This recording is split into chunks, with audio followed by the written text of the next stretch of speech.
Alhamdulillah ni hasele anga bidarsu kenega bidarsu keme anta woron flana kenega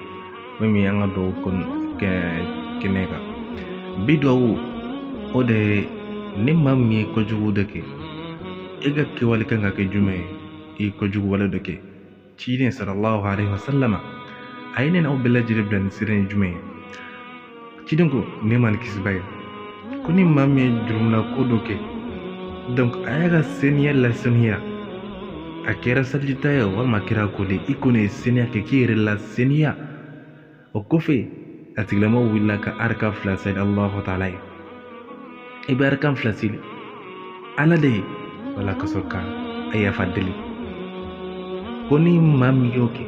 ko fɔ Allahu taala ka taa yafa o tigilamɔgɔ ma o kɔfɛ ciden sallallahu alaihi wasallam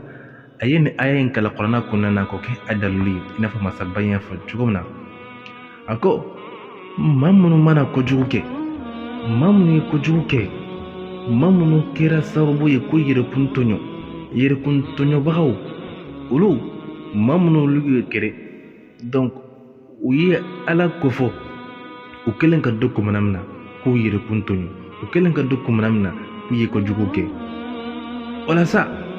k'u ye Allahu taala kofɔ o kɔfɛ sa Allahu taala yafara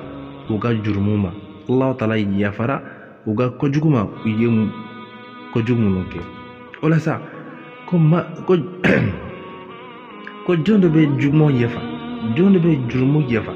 wa maa tɛ jurumu yafa ko fo n'a kɛra Allahu taala kelen pewu ye wa o ma dume o kojugu ka ko ye u ma dume o kojugu kɛ in kan ka sɔrɔ u b'a dɔn ko ye bɛ fɛ ka mun fɔ an ye maa minnu b'a la ka nin kojugu kɛ kumana min na u y'a don b'a la ka fɛn mun kɛ fɛn min ye nin jurumulako ye fɛn min ye nin kojugu kɛ ye kumana min na u y'a dɔn ko a man ɲi kumana min na u y'a dɔn ko a kɛli man ɲi ko a tɛ bɛn masaba in ma donc ko ala ko ma duma ka ko ye u y'a kɛli to ye u y'a dabila ka tila ka nimisa ka segin ka taa Allahu taala ma wala masaba in a yafara u ka juru ma an bɛ Ala taala deli rabbi ala ka ne n'aw bɛɛ lajɛlen juru bɛɛ lajɛlen yafa ala kan kanda ala ka yafa ne n'aw bɛɛ lajɛlen walasa kuma bɛɛ lajɛlen an ka yafa deli Allahu taala fɛ kuma bɛɛ an ka yafa deli Allahu taala fɛ an b'a ɲini Allahu taala fɛ rabbi ala ka yafa ne n'aw bɛɛ lajɛlen ala k'an sutura diɲɛ ni lahara ala ka yafa ne n'aw bɛɛ lajɛlen kan kanda kan garisɛgɛ kɛ jannatul firdausi ye wassalamu alaikum